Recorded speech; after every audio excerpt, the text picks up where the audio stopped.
Now our next topic is making of nationalism in Europe. In this topic we will study social and economic conditions in Europe. Mid 18th century तक Europe में कोई भी nation state नहीं थी. Nation state मतलब कोई भी territory में कॉमन कल्चर के लोग नहीं एग्जिस्ट करते थे, कॉमन लैंग्वेज नहीं बोलते थे. They use to speak different language. जैसे हमने एग्जांपल देखा हैब्सबर्ग एम्पायर, क्योंकि डिफरेंट रीजन्स में रूल कर रहे थे, डिफरेंट पीपल को रूल कर रहे थे, डिफरेंट लैंग्वेज स्पोकन पीपल्स को रूल कर रहे थे. तो मिड 18th सेंचुरी तक यूरोप में कोई भी नेशन स्टेट नहीं डेवलप हो पाई थी. और उनकी सोसाइटी दो ग्रुप्स में डिवाइडेड थी. एक थे अरिस्टोक्रेट्स एंड अदर वो पीजेंट्स. जो अरिस्टोक्रेट्स थे that were the rich society and they were the most powerful people of Europe. और वो फ्रेंच लैंग्वेज बोलते थे. और दूसरी साइड थे peasant. They were the majority but they were the poor peasants. They were the poor class of the Europe. धीरे धीरे Europe में इंडस्ट्रियलाइजेशन होने लगा, जिसके कारण एक new working class I, that is middle class. They were the most educated people, they were the businessman, industrialist. तो इन लोगों की एक अपनी अप्रोच थी, इन लोगों की एक अपनी आइडियोलॉजी थी. दे वॉन्ट नेशन में यूनिटी हो और जो अरिस्टोक्रेट्स को प्रिविलेजेस मिल रही थी उनको ख़त्म करो. And now our next topic is what did liberal nationalism stands for. जो ये नई क्लास उभर के आई थी, ये न्यू वर्किंग क्लास थी, इन्होंने एक नई आइडियोलॉजी दी, दैट इज़ लिबरल नेशनलिज्म. इन लोगों को ये मानना था कि हमें फ्रीडम हो, हमें equality before law. What does it mean? Equality before law का मतलब है कि लॉ के सामने कोई भेदभाव नहीं होना चाहिए, everybody should be treated equally.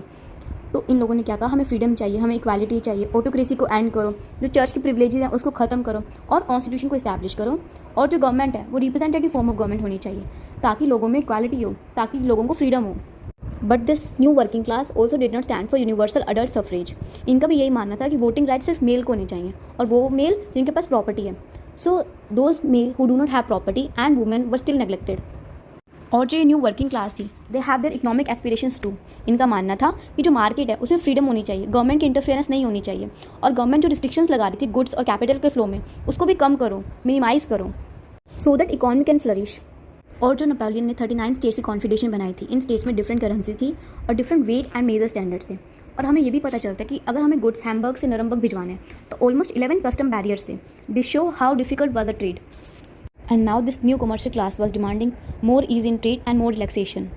तो पर्शिया के इनिशिएटिव से एक कस्टम यूनियन बना 1834 में, जिसे बोलते थे जोलवेरिन. जर्मनी के बहुत सारी स्टेट्स ने भी ज्वाइन किया. इस यूनियन में डिसाइड किया गया कि अब जो टैरिफ बैरियर्स थे उन्हें कम किया जाएगा, और जो करेंसीज थी ऑलमोस्ट 32 करेंसीज थी उसे ख़त्म करके ओनली 2 करेंसी विल प्रिवेल. और जो रेल नेटवर्क है उसको एक्सटेंड किया जाएगा, ताकि गुड्स माइग्रेट कर पाएँ, ताकि हम एक्सपोर्ट और इम्पोर्ट को इन्हांस कर पाएँ, so that economy can flourish. So now our next topic will be the revolutionaries.